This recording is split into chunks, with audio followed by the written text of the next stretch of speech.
สบายดีคือที่หมอเถื่อนที่เว้าในคลิปก่อนหน้านี้มันบอกว่ามนุษย์เฮาประกอบสร้างมาจากหัวหน่วยน้อยๆที่สุดที่ห้องว่าเซลล์ที่มีหลายๆล้านเซลล์อยู่รวมกันการที่เซลล์เฮามันมีหลายแบบนี้เกิดขึ้นได้ย้อนว่ามันมีการแบ่งตัวของมันคือในทุกๆนิวเคลียสของเซลล์บอกมันจะประกอบมีสารพันธุกรรมที่ห้องว่า DNA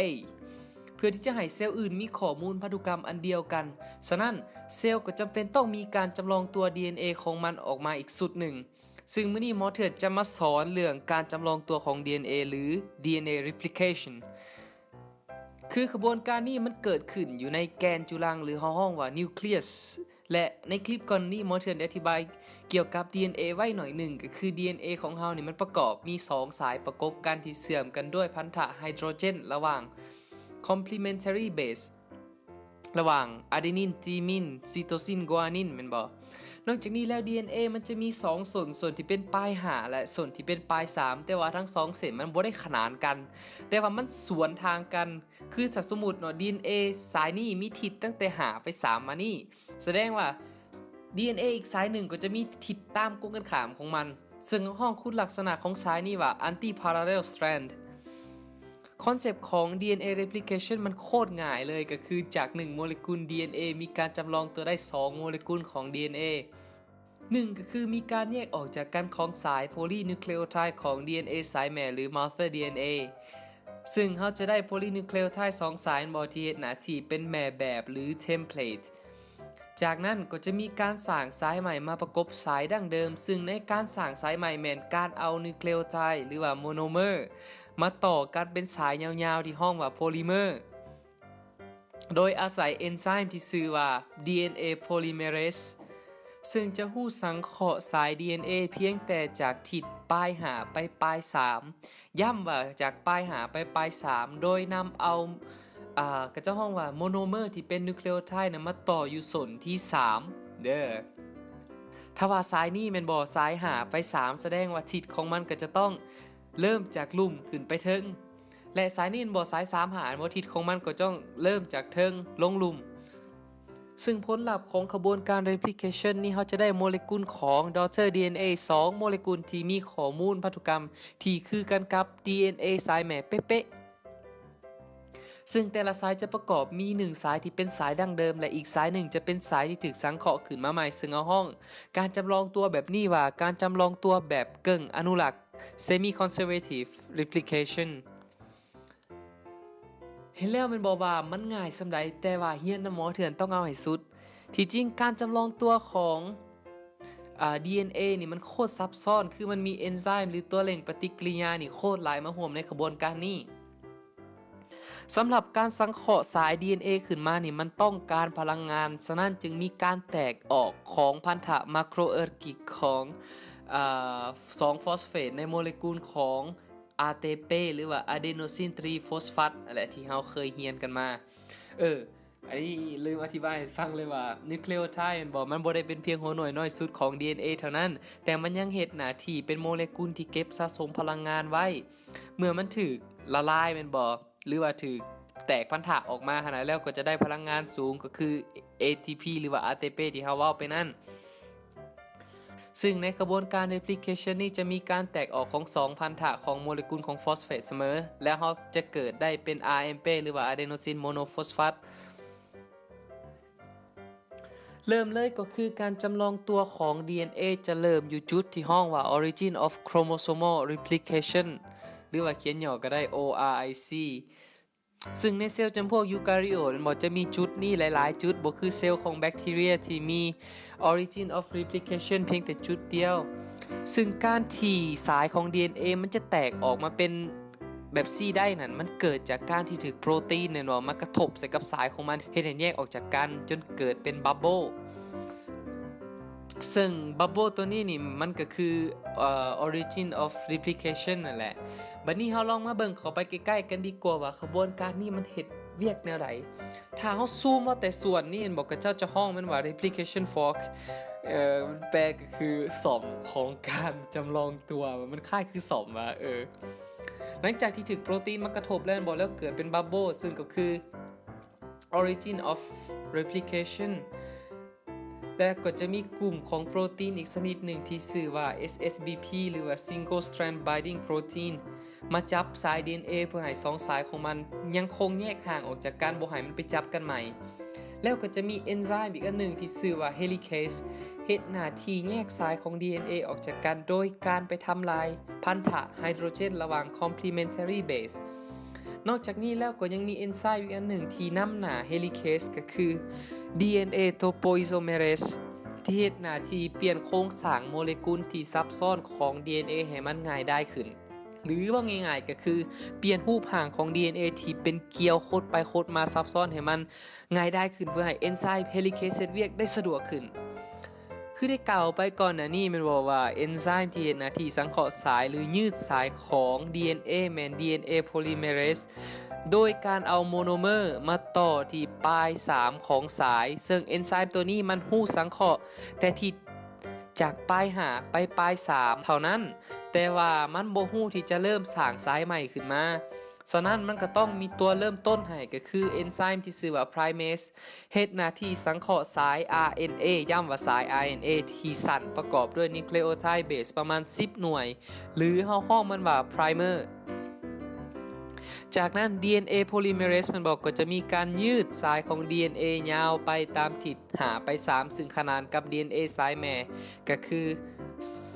สายที่เป็นจาก3หาหรือซึ่งเอาห้องสายนี่ว่าสายนำก็คือ leading strand หรือว่าการจำลองตัวแบบต่อเนื่องแน่นอนว่ามีสายที่ต่อเนื่องมันก็ต้องมีสายที่บ่ต่อเนื่องแม่นบ่ซึ่งก็คือทุกคนก็อาจจะฮู้ได้แล้วแม่นบ่ว่าการ synthesis DNA นี่มันฮู้แต่จากทิศปลาย5ไปปลาย3เท่านั้นซึ่งมันต้องมีทิศสวนกันกับสายของ mother DNA หรือว่า DNA สายแม่ที่มีทิศ3 5ตัวนี้แต่ว่าเฮาลองเบิ่งทิศของการแยกสายของมันก็คือมันไปลงนี่แม่นบ่ก็คือไปทางซ้ายคือเอนไซม์ต่างๆนี่มันจะเฮ็ดเวียกร่วมกันเป็นมอเตอร์คือแบบมันก็ไปพร้อมกันแบบนี้ฉะนั้นการสังเคราะห์สาย DNA สายนี้มันจึงเกิดมีไพรเมอร์หลายๆหัวหน่วย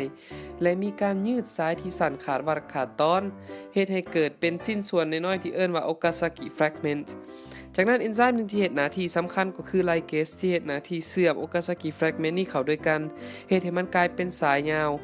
ซึ่งเอาห้องสายที่ถูกสังเคราะห์ขึ้นมาใหม่นี่ว่า lagging strandแต่อย่าลืมว่ามันยังมีตัวที่เฮาบ่ต้องการอยู่ในนั้นก็คือ primer แม่นบ่ซึ่งบ่ได้มีข้อมูลพันธุกรรมอีหยังฉะนั้นเซลล์จึงต้องเฮ็ดหน้าที่กำจัดมันออกไปแล้วแทนส่วนของ primer นี้ด้วยโมเลกุลของ DNA โดยเอนไซม์ที่สื่อเดียวกันกับใช้ไว้ยืดสายนั่นแหละก็คือ DNA polymerase 1ซึ่งก็จบไปอีกแล้วเนาะสำหรับอีกคลิปหนึ่งของหมอเถื่อนซึ่งคลิปนี้มันก็อาจจะยากขึ้นน้อยนึงเพราะว่าเนื้อหามันหลายและมันจะเว้าถึงเรื่องของชีวเคมีหรือว่า biochemistry นั้นหลายขึ้นถ้าว่าถูกใจก็กดไลค์กดแชร์คลิปนี้และที่สำคัญอย่าลืม subscribe เพื่ออัปเดตข้อมูลใหม่ๆได้ที่ YouTube Channel ก็คือ Mr. Quacky เดี๋ยวสำหรับคลิปนี้ลาไปก่อนพบกันหน้าคลิปใหม่บ๊ายบาย